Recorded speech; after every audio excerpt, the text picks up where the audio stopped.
Okay. Well, let's kick off, and then I think those that arrive a bit later, hopefully they can pick up what we have to say.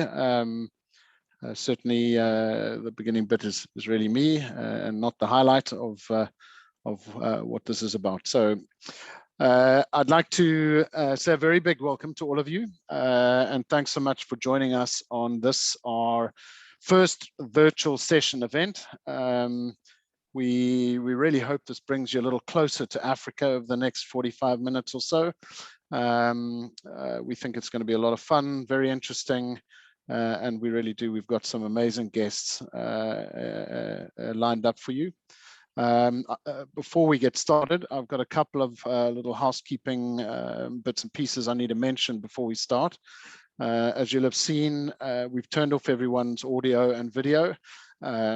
Just a little bit cleaner this way, and it will allow us to get a little less distracted.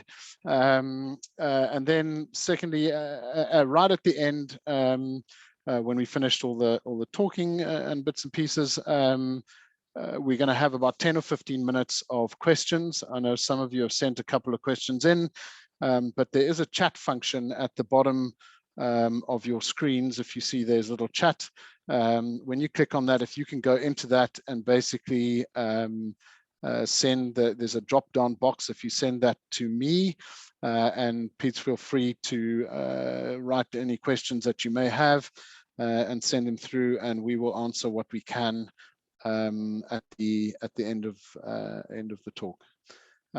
So really, before we get on to the main event, I just really want to set the scene about what we're looking to talk about today. And what we're looking to do really is to share some details on the reality of what's being faced on the ground in Africa, or I suppose the world over, as we fight to conserve the last remaining great wildernesses of our beautiful continent, an amazing planet. Words like habitat loss, population growth, global warming, pollution, species extinction, etc., they're all becoming a real part of our everyday lives and are sadly happening at rates never seen before throughout the history of mankind. Sadly, with the onset of COVID and the whole pandemic, this has done very little to help. And it's really around that we're kind of going to focus a little bit today. What we want to look at is conservation from a sustainable tourism perspective, why tourism plays such a vital role in conservation, how this has been impacted by COVID over the last 18 months, and really what this partnership is going to look like in a sort of post-COVID world. Sort of where do we think we're going to from here?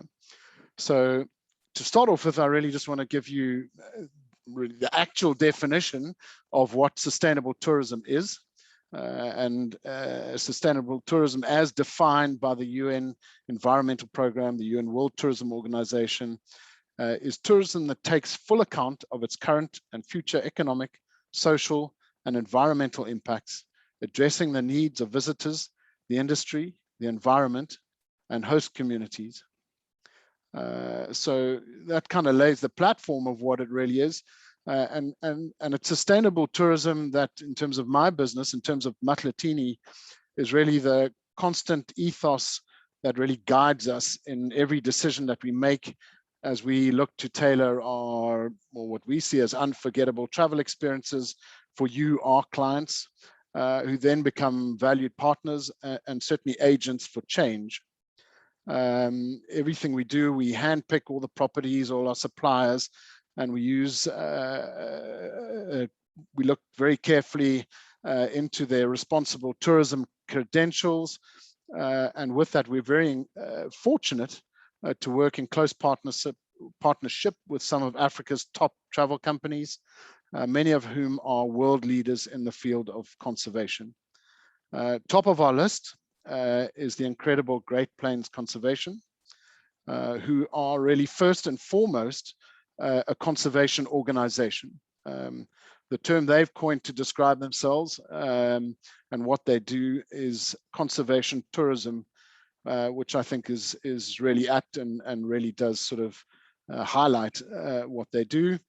Great Plains, they offer environmentally sound tourism experiences with the benefits of going in specifically into making the conservation of an area viable and sustainable. So it's with that kind of background in mind that I'm greatly privileged and extremely excited to welcome two of the greatest conservationists of our time, the world famous wildlife documentary makers and leaders in the realm of sustainable tourism, Dereck and Beverly Joubert. Hello, Greg. Thank you very much for that introduction. A great pleasure, and thank you so much for joining us. It's the introduction's bigger than we are, so thank you. I always like that. Yeah, look, we're very excited to have you with us. We're sure the next half an hour or so is going to be riveting. There's a lot of excitement throughout my business, and we're very, very, very excited to be able to share your story and your thoughts on our amazing continent and the areas that you guys are so actively involved in conserving and really highlighting a lot of the plight of conservation throughout the world, really. And so, yeah, we look forward to the next half an hour or so, and then, yeah, we'll get on to some questions and go from there.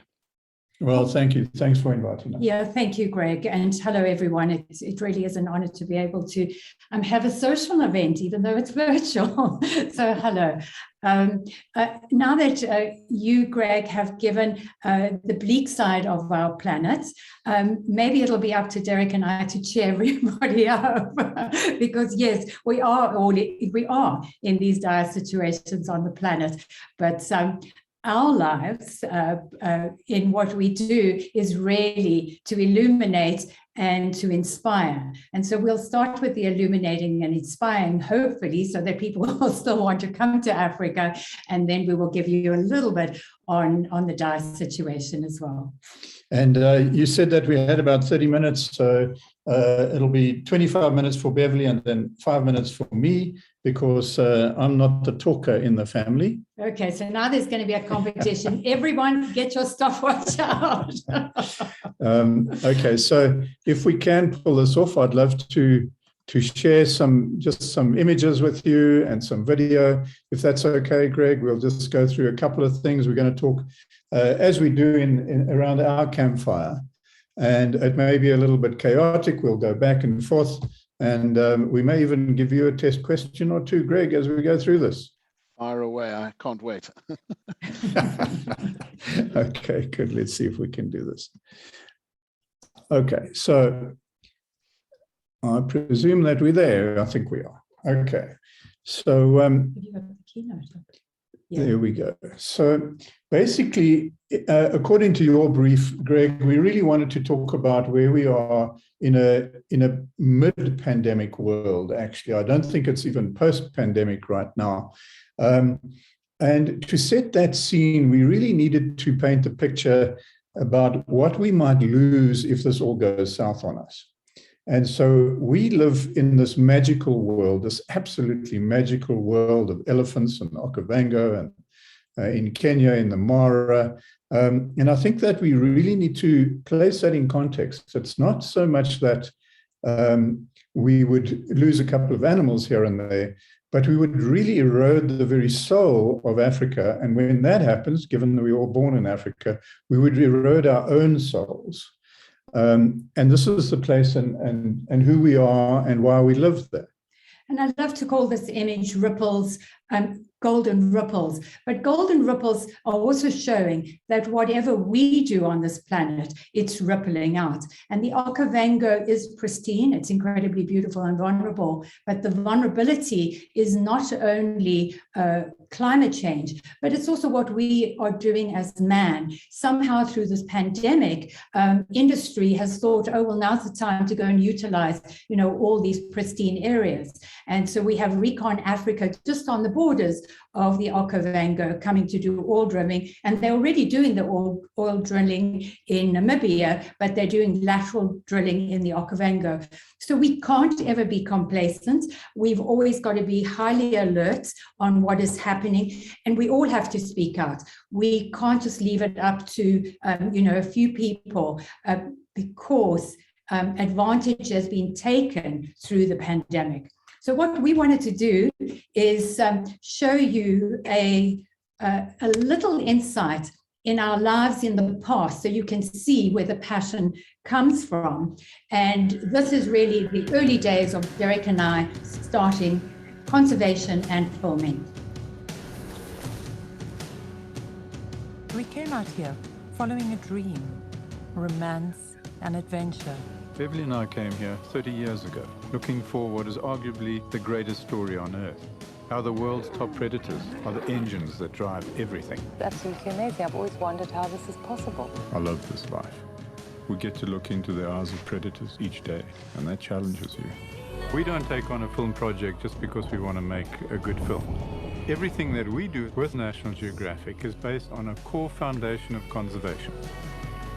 There are few moments in life when you know immediately that some kind of everlasting magic has just happened. This is one of them.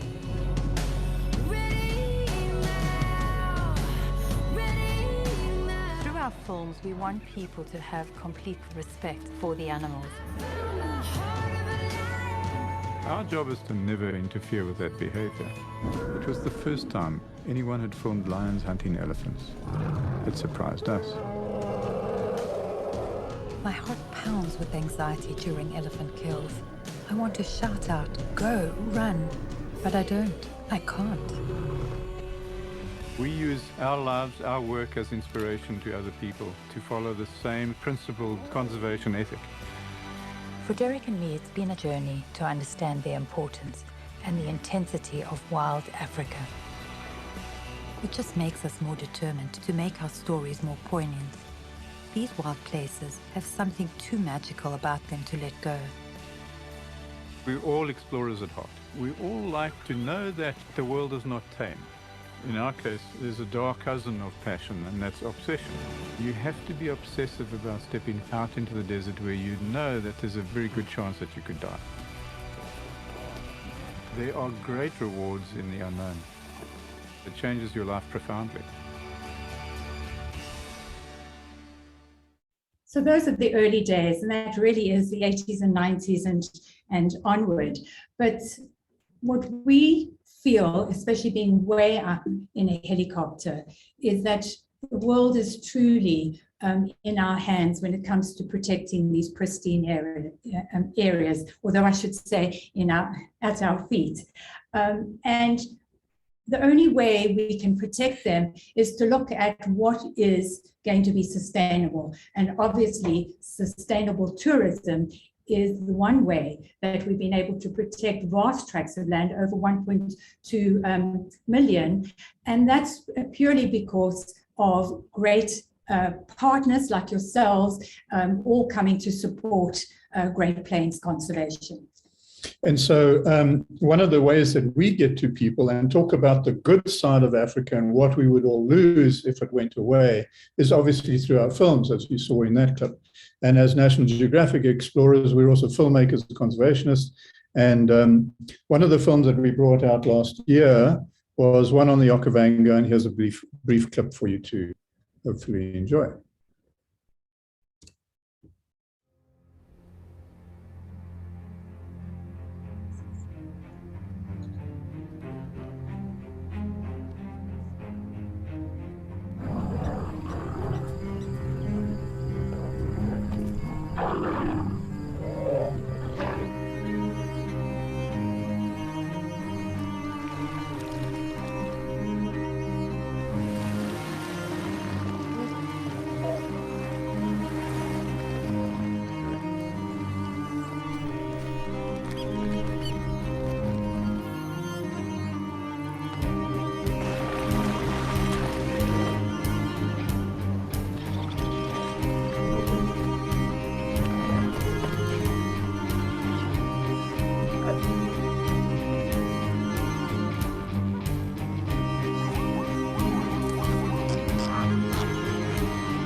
So it doesn't always work out.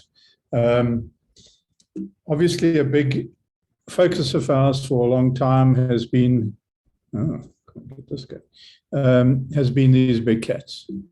And so I might just go out of this and come back in again. So now you can see why we absolutely feel that it is our life's work to protect these incredible areas, whether it's in Botswana, Kenya, Zimbabwe, or even further afield through Africa. The biodiversity is incredible. And if you take one of the animals out of that system, so if there's overhunting on big male lions, for instance, if there's a ripple effect, or if rhinos have been taken out for their horn and all moving off to Asia, that is a major ripple effect because they're all keystone species and they keep the system vital and alive. So let's talk about the numbers a little bit while I'm getting this sorted out. When Beverly and I were born, there were 450,000 lions, and today there are 20,000 lions. The cheetah numbers? The cheetah numbers are really all the way down to less than 3,000, and that's right through Africa. And then, of course, if you look at various other cats around the world, there's an equal rapid decline, and it really is moving them all towards extinction. For instance, leopards, and we've done a lot of work on leopards. As you saw in the opening, we've got the eyes of a leopard behind us. And leopards have declined from 700,000 over a 50-year period right down to 50,000. But the 50,000 is very hard to get the correct stats, purely because they are so elusive. But that's what the UN, the IUCN numbers are. So really, we have to look at how do we illuminate the plight of these animals and how do we protect them in the future. And our Great Plains Foundation is one way by protecting vast tracts of land. But the other way is we created the Big Cat Initiative because of a leopard that we worked with, Lahadima. This particular portrait is Lahadima. And we brought out a film called Eye of the Leopard. And in the time of making the film, over a 3.5-year period, 10,000 leopards were allowed to be shot legally. Now that's alarming on its own. But then what about the illegal amount that was killed through that time? And it probably is the equivalent to or more. And it's simply not going to be sustainable. So protect, and take action is our policy. And the Big Cat Initiative is all about taking action, rolling up your sleeves, and getting people on the ground to help protect and to create ambassadors for the future. And what we've seen during the lockdown and pandemic is a resurgence of what we thought we were all getting a handle on as the poaching crisis. And we'll talk about that in a moment. But indications are that now leopards are under threat again, as are a range of other things.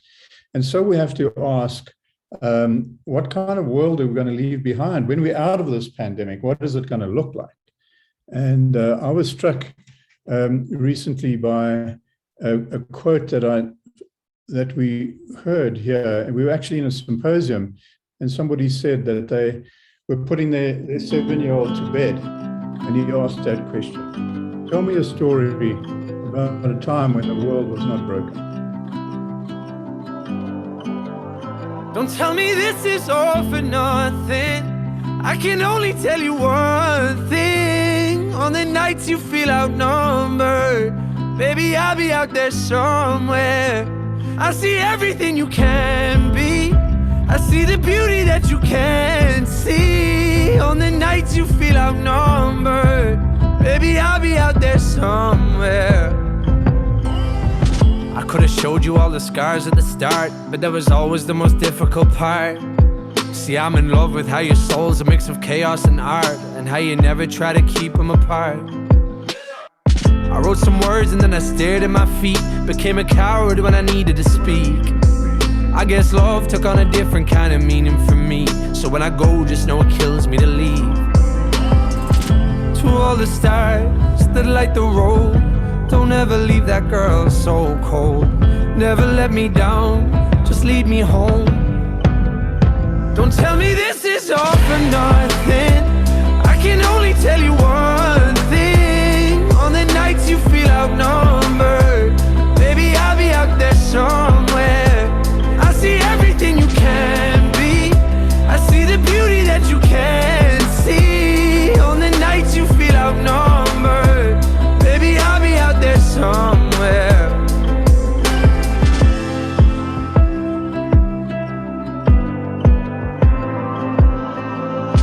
But there's beauty here that's yet to depart. There's still a song inside the halls in the dark. I'll come for you if you just stay where you are, and I'll always hold your hand in the car. There'll be days when it's difficult, but I ask you to never leave behind the reciprocal. We're past that, love is not designed for the cynical. So we have that, we can have that. To all the stars that light the road, don't ever leave that girl so cold. Never let me down, just leave me home. Don't tell me this is all for nothing. I can only tell you one thing. On the nights you feel outnumbered, baby, I'll be out there somewhere. I see everything you can be. I see the beauty that you can't see. On the nights you feel outnumbered, baby, I'll be out there somewhere. How long can you wait for the one you deserve?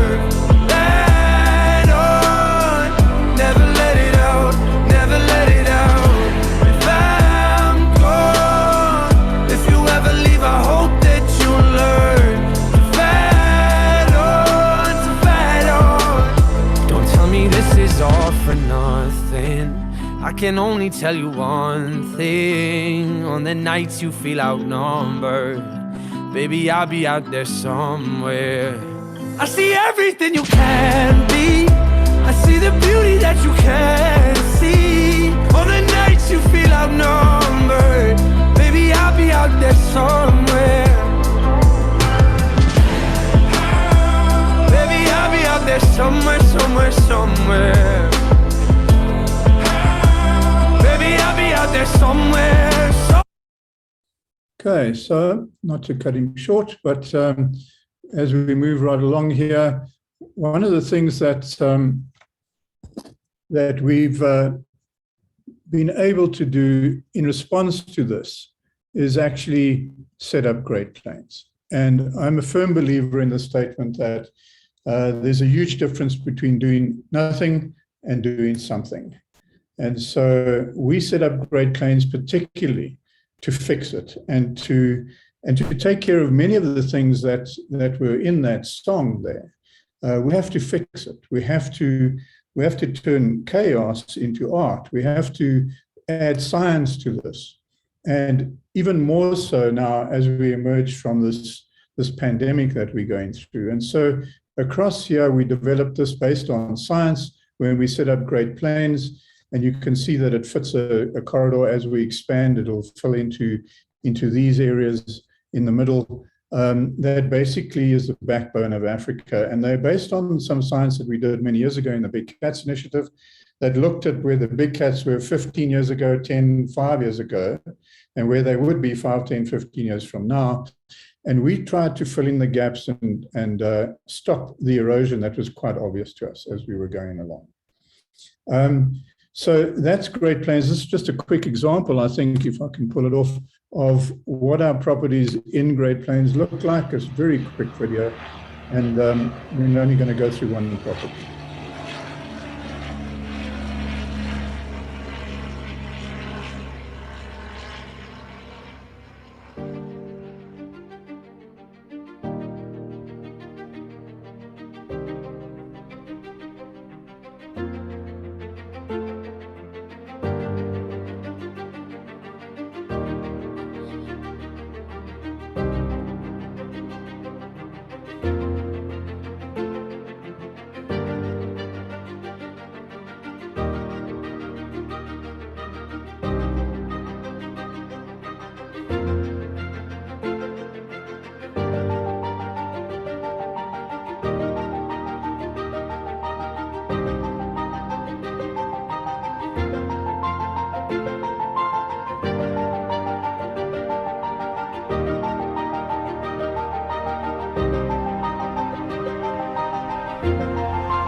So that is an example of one of the Great Plains properties, and we have about 14 or 16, I believe. And the great thing about the pandemic is we managed to keep all 660 staff. So I do believe that's important, because by laying people off, how are they going to live? And that is where the future of these areas is vitally important, because they are all ambassadors, and we wanted to keep them all as ambassadors. So they're all ready to welcome you with open arms. Everybody is so keen for you to arrive. And we hope that we've so far inspired you to come back, because the way of protecting these areas is vital to have you in Africa, not away from Africa with borders closed. This is an image we call Red Rhino, but Red Alert. But this is what a project that we took on 5 years ago, and we call it Rhinos Without Borders, because we saw the future extinction of rhinos.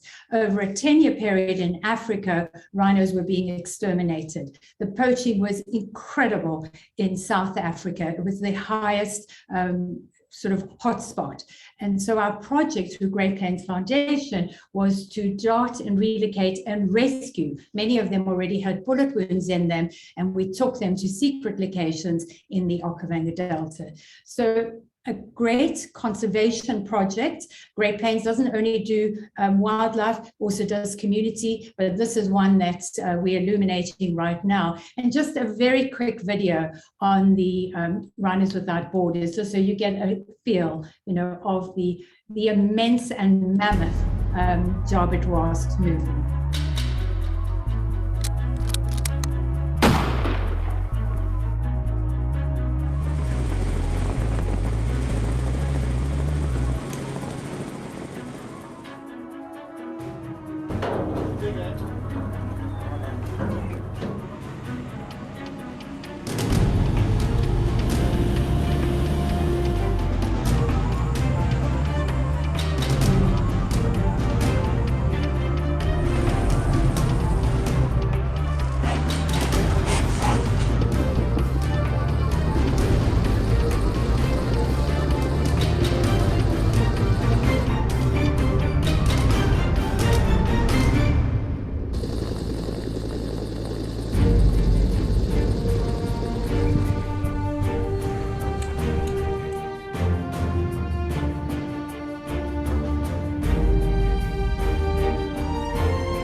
So often people turn away with all the atrocities. And what we're trying to do as much as possible is use our art and hopefully inspire people to just understand what is happening in Africa. For instance, 10,000 elephants had been murdered.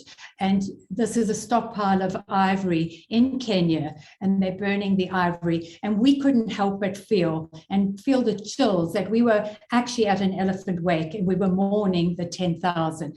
So these images really do show that those elephants are lost, but how do we protect those in the future? So I jumped the gun there a little, forgive me.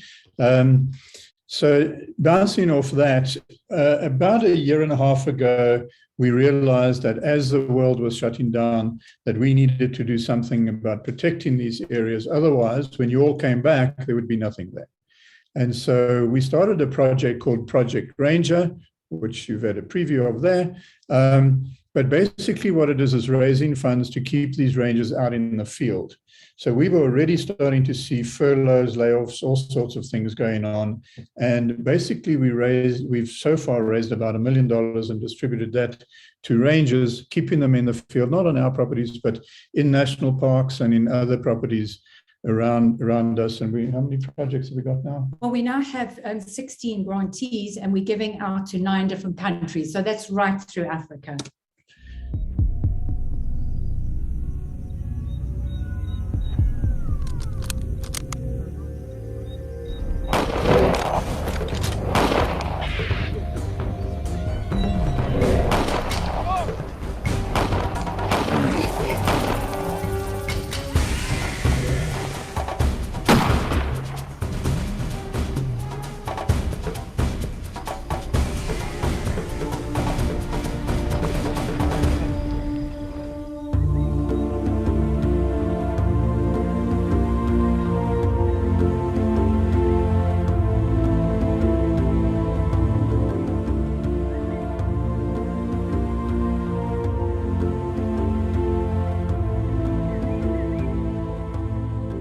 Project Ranger. Join us in preventing the new poaching pandemic. So I think it is important to say that over the years before the pandemic, Africa was receiving tourism, everything from $80 billion to, I believe, 2019 was about $50 billion. And of course, 2020, that all shut down. And that's why it's vitally important to be able to bring tourism back, to protect these areas, but also to convince governments not to open them up to industry, because then we truly will be losing these areas. It'll be impossible to bring them back. This image is really an elephant's apocalypse, if you look at it that way, because as the adults have been murdered, there's always young calves that are left destitute and alone. And we really should be mourning with these elephants. And if we collectively mourn with the elephants, we would have tears rolling down our cheeks every 15 minutes in a day. And 100 elephants, that's the rough estimate, are killed every day. So again, how do we stop these atrocities and how do we stop the illegal trade? And Project Ranger is one of the ways that we are targeting to keep the frontline workers in the field. So I think we have to make a choice. We have to understand whether we're in love with Africa or nature in general, whether we want to send a love letter to this continent, to the nature, to the wild, or do we want to go another way altogether? This is the time, this is the most reflective time in our generation.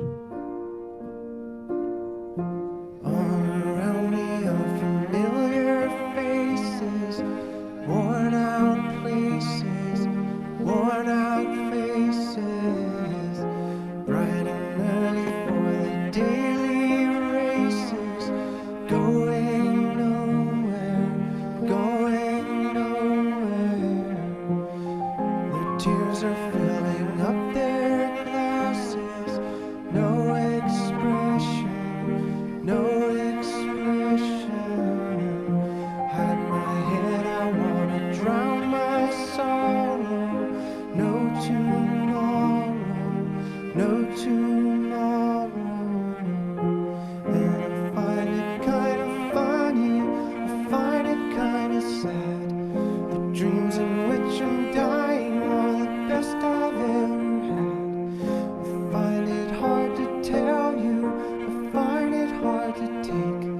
When people run in circles, it's a very, very mad world. Mad world. Mad world. Enlarge your mad world.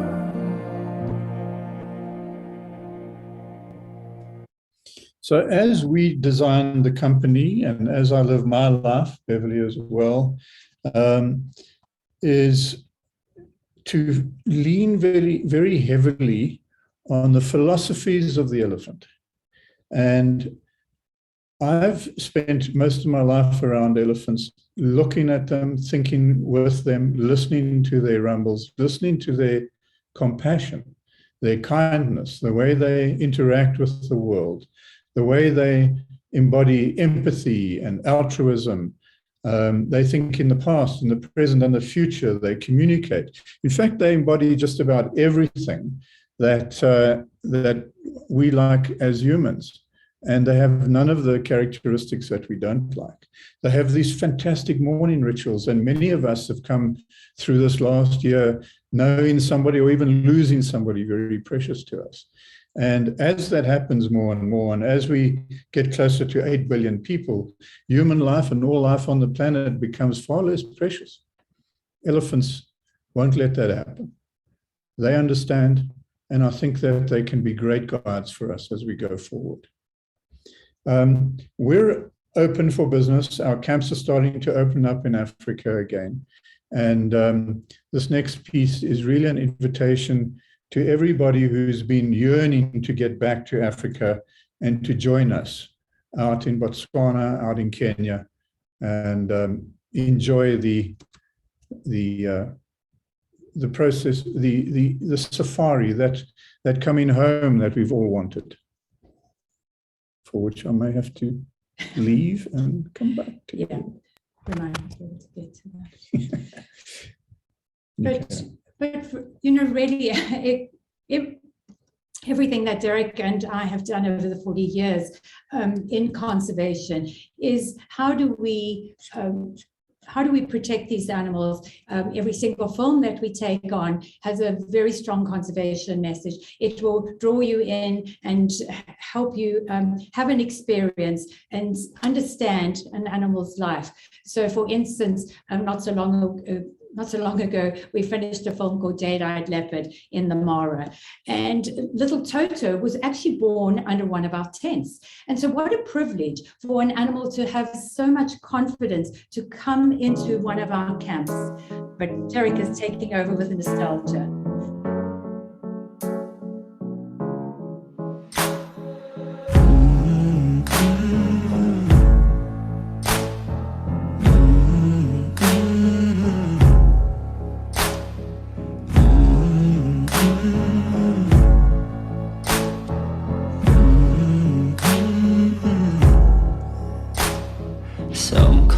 I feel you breathing. You see my desire in your eyes. The rhythm of our hearts beating. It's like when two rivers collide. My fingers, they trace your shoulders, and your kisses are tasting my skin. You're my forever love. I'm your original sin. So take me to the river. I'm drowning in your deep. Won't you take me to the river? I know now you know what I need. I'm searching all your body. I wanna know what you hide. If the rivers run slowly, then baby I'm taking my time. Now when the night takes over, our bodies are wrapped in these sheets. Ripples of pain and pleasure, chasing that sweet release. Oh, won't you take me to the river? I'm drowning in your deep. Won't you take me to the river? I know now you know what I need. Won't you take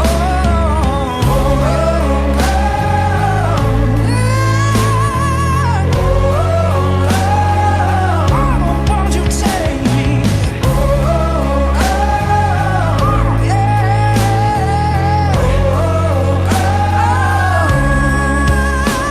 So take me to the river.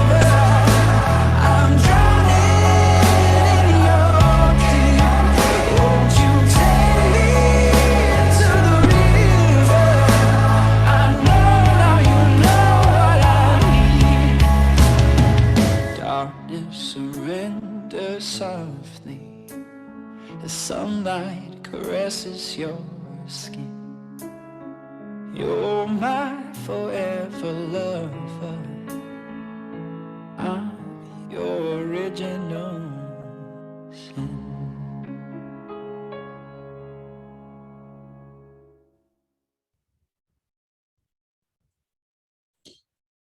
So,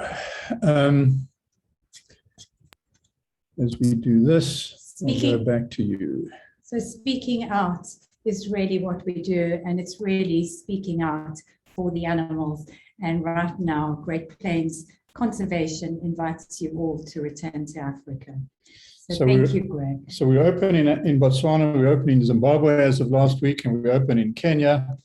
And so the real question is, Who's ready to come to the river? Well, that's been amazing, guys. Thank you so, so much. Let me just, there we go. Yeah, been eye-opening, you know, just so fitting to really start our safari sessions with such amazing guests. And it's really been quite incredible to spend the last while talking through your amazing passion and your life's work with us. It really is inspirational, and yeah, it's been a real pleasure, and I'm sure everyone has certainly felt the way I do, and has increased their passion for Africa and the incredible work that you guys are doing, and these amazing wilderness areas you are looking to protect. So yeah, I think let's flow on from that and start a couple of questions. I've got a question of my own, which kind of came to me when you started, when I gave my bit of doom and gloom at the beginning. And you talked about we tend to get caught up in that doom and gloom, and it's very easy to do that. But there are a load of success stories. I mean, you've touched on a few in there, but can you give us a little bit more scope on some of those successes? You know, there's been land under conservation increasing massively, your big cat initiatives and what's happening in Kenya.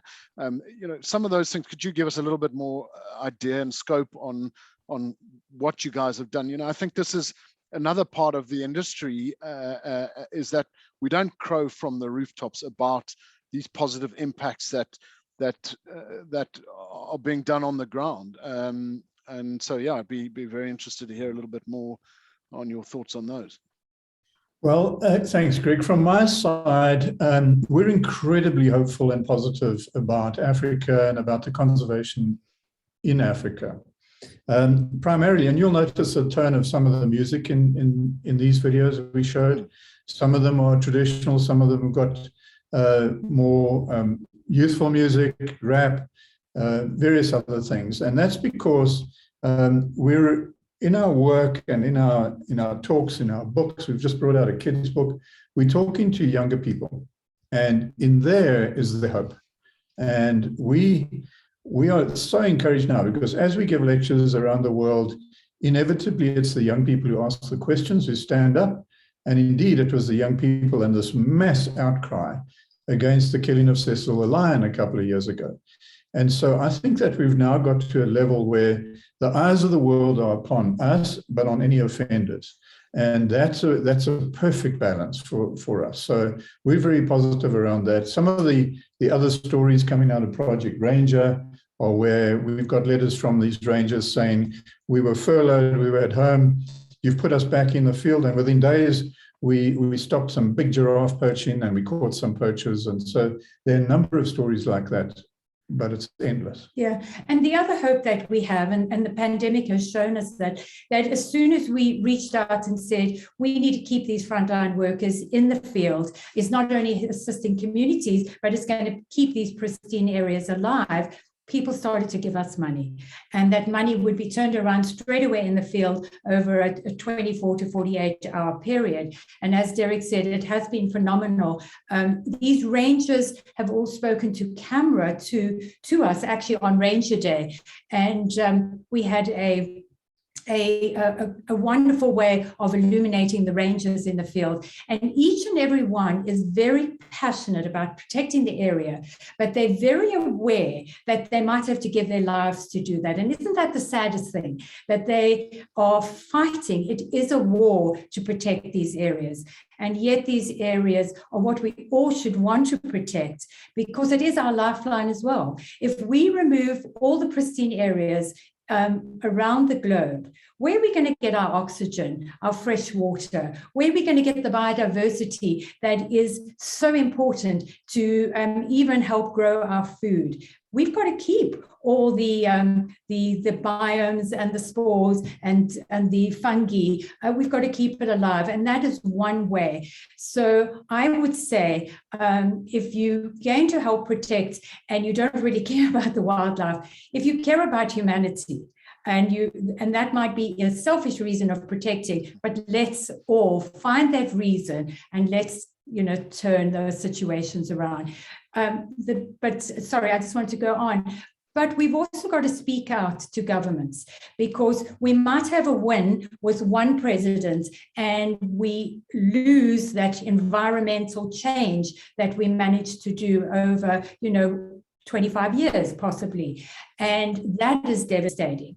And so we've always got to understand that governments will favor money that's going to obviously come into their countries. So we've got to try and show them that these environmental areas through tourism brings in money. There's got to be a value, and that's really, one of the goals. The pandemic has hurt wilderness areas. It truly has. Greg, you did notice that when Beverly was going through that list of biomes and things, and then she looked at me and she said, and fungi.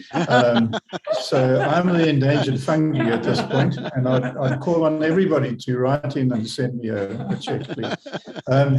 One of the things that happened yesterday, funny enough, we put out a missive once a week on Wednesday that our Chief Communication Officer, Tracy Bamber, is in charge of. And usually it's attached, it has a video attached. And yesterday we put out a lovely rhino video. And then as a sort of latecomer, we got this note from some of our staff, and they'd done their own video. And it was heart-wrenching, actually. It was from our staff saying, please keep your hands off rhino. And the minute we get down into that level where the staff, the communities are our ambassadors, I think we're starting to win. They're starting to shout out. If I can butt in there, just on that, one of the next questions here, it talks about basically, as well as conservation of land and wildlife, what is the industry really doing to support local communities and livelihoods? And I think if you can expand on that, I mean, a lot of people don't really understand the partnerships of community and tourism, and the fact that a lot of the wildlife areas under conservation are actually community initiatives. They're partnerships. And when tourism and people don't come in, it's a commercial decision. So yes, they want to conserve and they see it as their, their heritage and their future. But when there's no money coming in, that goes back to pastoralism, agriculture, and these things. And so that constant kind of ebb and flow. Have you seen with COVID and over the last, that pressure coming back up again? I mean, there have got to be a lot of people under a lot of strain, particularly on the fringes of the Mara, all the conservancies, the Botswana, the Okavango, all the conservancy, the concessions there. Without those funds coming in, those communities are losing. They're not being employed, and what do? They've got to live. So poaching goes up, and et cetera, et cetera. It's a vicious circle. Mm-hmm. Mm. Well, you're absolutely right. I think that one of the more disturbing conversations we had with Project Ranger was when we were talking to communities in Uganda in particular. And the narrative was, well, we have to look for something else now that tourism has let us down. And the other thing was tourism left a $5 million hole in our pockets, these sorts of things. So the quicker we get back up to regular flow of travel into Africa, the quicker we stop that narrative, because it's a very, very damaging narrative. If tourism is only seen as, or if tourism is seen as a fickle revenue source, we're finished. These big landscapes will be done. They'll be turned into something like livestock or meat or whatever it is. The other thing about it is that what the pandemic has done, actually, and we formed a wildlife, I was going to say an illegal wildlife trafficking group, but it's a legal group looking at illegal wildlife trafficking. And what we've discovered actually in the last year, working with the likes of Interpol, National Homeland Security and various others, is that while we all think that because of the pandemic, there's been a flurry of poaching to get meat to feed the family in the communities and villages that have been cut off, it's not like that at all. In fact, there's been an emergence of highly organized transnational crime around poaching. And there's very little local poaching. It's now just become very organized and run by kingpins. And if I can add to that, Greg, what is so disturbing about that, it is really a bushmeat trade. But what they do, the way they poach, is use the gin traps, circle traps, and then wire snares. And so that exterminates everything. And it's a swath of land that is pretty much sterilized. So you'll never be able to get that back. And then, of course, what happens, man moves onto that area, cattle move into the area, and that is wilderness gone. And so that's why Project Ranger, we felt, was vitally important to introduce it from day one of the borders closing in March 2020, was it?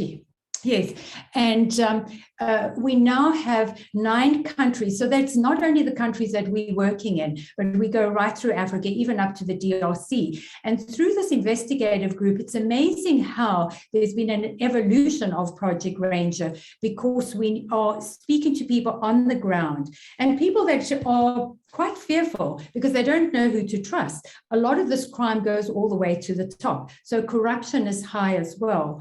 But by constantly focusing on it, they're starting to have huge busts. But we could not believe the amount of containers that have left Africa. And the recent one, they found everything from pangolin scales. How much was the pangolin scale? 24 tons. 24 tons. Can you imagine 24 tons of pangolin scale when you only, I mean, in our lifetime, we'd be lucky if we've seen 30. And I'm sure many people haven't even seen pangolins. And then lion bone, ivory, rhino, that's the main content. And then the bushmeat goes in a separate way. And often the bushmeat goes via Nigeria and into Europe. But through the pandemic, and when you think about zoonotic diseases, our focus has also been on trying to create an awareness that should we be trading in animal parts when we know that corona has possibly come, from that wet market, and obviously the abuses, the inhumane way that these animals have been treated and stockpiled, in the wet market. So we really shouldn't be trading at all. So it is creating a better awareness through fungi, yes, fungi could help me here. Through airlines even. Airlines shouldn't be transporting any animal product. And that's really one of the main ways. But you also asked about communities. Communities are vitally important to protecting these areas. So through our Great Plains Foundation, we do a lot of community projects, from education to with kids, education to women. We talk about giving second chances. We recently sent 9 women to India to learn solar board electronics. So we call them the solar mamas. And they've returned, and they'll be able to give light to the community. They literally have light in their hands to give light to the community, because the community have always been off the grid. And that's another way to protect these areas when they see that circle, that what they're protecting, a live animal, is worth more to them and the country than a dead one. And I suppose that kind of dispels a lot of the theory that a lot of the kind of keystone, species, your rhinos and the poaching levels that dropped massively through. I think all that happened was that they just stockpiled, and now that, things are opening up, they're shipping it out. Yeah, right. Well, yeah, absolutely. Greg, the 2 things about that is rumor had it that they had stopped, but in actual fact they didn't. So only law-abiding people obeyed curfews. The criminals were out anyway, but they couldn't move the contraband. Now, if you think about this, so the big thing was that the shipping lanes got shut down. And so there was poaching carrying on in Africa, unabated, but they couldn't move it offshore. So they buried it, and now they're bringing it up. And at any one time in the year, throughout the year, there are 10 billion containers on the sea. And we figure out now that between 10 and 15% of them have contraband in them. And that's where the illegal wildlife is going. And now that it's open again, it's flourishing. And I think it's never been evident to everyone that tourism actually is also helping to keep poaching away, because the guides are out there, tourists are out there, and so it's impossible, for the poaching to happen in those particular areas. And that's why it's probably been so much easier. But we are at Great Plains right now, we can say we're very fortunate that all the areas that we're looking after, we haven't had that high poaching that many other areas. As Dereck mentioned, Uganda in Queen Elizabeth Park, they went from 220 lions.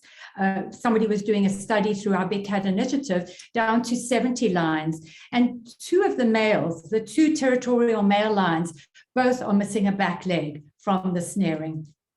That's frightening. I mean, to sort of expand on that a little bit, have you noticed over your many years doing what you're doing that the threats have changed, from what when you first arrived in, or is it really pretty much the same thing but just on a bigger scale or more organized, or what are you seeing on the ground? So broad strokes, there are three major threats to nature and wildlife around the world, actually. And that would be ignorance, greed, and necessity. And so that varies between these things. And ignorance, we're actually getting a bit of a handle on here because of social media and people talking more, and films and books, and people talking about it in the news a lot. CNN are running a series on climate, and so does Sky. And a whole, everybody's talking about climate change now. So that erodes ignorance. And the more people know that it's the wrong thing to go and kill a rhino, or to smoke a pangolin live, by the way, a horrific death, or sink fracking mines just next to the Okavango, the more people are aware of that, the less likely it is to happen, unless one or two of the other factors, these two other pillars, are at play. The other pillars would be necessity. So COVID showed us that we've driven a whole lot of people into necessity. People do need to live, even though the massive part of this is in another category. But long term, if people have no income, and that $80 billion Beverly was talking about is significant income, and a good portion of that stays with the communities. If that all dries up, ultimately people are going to starve. And so there's that necessity. So our collective duty is to increase knowledge, reduce ignorance, and reduce poverty, and reduce that necessity. That leaves the last category. And unfortunately, this one is increasing steadily. Those other two shuffle around. Greed. We're finding an increased appetite for greed, where people know, so ignorance, they know it's bad to kill a rhino. They don't have to kill a rhino. They're not starving, but they do it anyway to cash in on the $100,000 per kilogram that a rhino horn will attach. And how you fight greed is really difficult. Yeah, exactly, and greed for different people is different, means different amounts. If you sitting in the bush in Mozambique, and somebody comes and offers you $100,000, that's you set for life, basically. For others, that's they wouldn't go near it. So, and I think that also brings into light the amazing job that these rangers and stuff do. When you have that temptation, sadly some of them do go that way, but you have that temptation permanently thrown at you, and to believe so much in what you're conserving, and the future, and your children's future, and the land that you're conserving, is immense, absolutely unbelievable. Absolutely. So one of the things that we're doing actually is we're developing a program now on the back of Project Ranger, where we offer bursaries to the children of those rangers, so they can get out of that poverty cycle as well. I truly do believe that we all should be helping rangers because they are the frontline workers. Their job is incredibly dangerous when you see what is happening. And if we all want a planet to enjoy these last remaining areas and to have those adventures that we've managed to have, through our filming career, we need to have rangers out there. Sadly, that we have to do that. You would think it wouldn't be, be a necessity, but we really do. So through Great Plains, we initially thought we would only keep Project Ranger alive for 1 year. Then the pandemic, has moved to the second year. But we now believing that there has been poaching before the pandemic, and it probably will continue. So we will keep Project Ranger alive for the future as well. But thank you. No, amazing. I'm just conscious of time at the moment. And I think really following on that one final little thing, which is a bit of a curveball to you, but I thought it might be a fun way to end. But what has been your favorite recent conservation success story in this crazy last 18 months? Wow, it's difficult. I can give you one just before the 18 months, if I can get that latitude from you. You can take whatever you like. We were giving a talk at some event in the States, actually, just before lockdown. And after our talk, which was much about many of these things, we finished up and said, thank you very much, everybody. And people came up to ask questions. And somewhere like 5 or 6 tiers back, there was a little boy, he must have been 7 or 8 maybe, and he couldn't get to us. And so his father basically lifted him up, handed him to the person in front and to the person in front, And this little kid got handed over like a rock star in people's hands to us. And I said, hey, how can I help you? And he said, no, I want to help you. And he gave us $1. And that means that we touched that young guy's heart. And he wanted to be part of the conversation, the narrative that is based on saving the planet.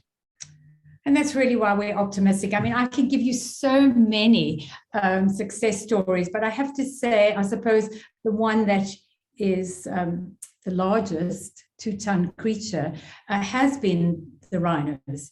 Moving the 87 rhinos, but having 62 babies born in the wild. What a success. So that is a story of hope.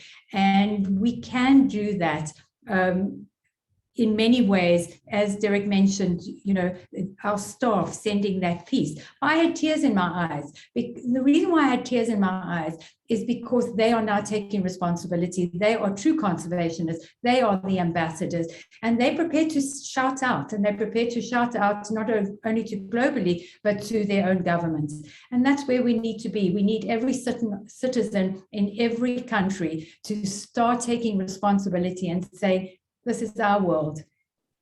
Our land matters, and we want to protect it.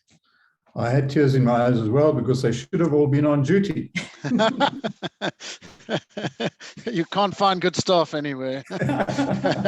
No, I'm joking. We've got magnificent staff, and you guys are exactly the same. That they really form the basis of everything that we're about. Yeah, well, it's been epic, for lack of a better word. Been truly privileged to have you join us. I'm sure everyone would join me in saying a massive thank you so much for your time, and thank you to all our amazing guests and partners for joining us on this first of our safari sessions. And what better people to spend it with and spend an hour talking around the virtual campfire. It really has been amazing. So thank you so much. It's been incredibly insightful. Yeah, I look forward to hopefully doing this again with you in the not too distant future. And hopefully at a real campfire. Yeah, even better. And if anybody has questions, send them to you and onto us. We're happy to answer them as well. Yeah. Perfect. Thank you so much, everybody. Have a wonderful evening. Yeah, keep safe and carry on. Take care. Okay, brilliant. All the best. Bye-bye now. Bye. Bye.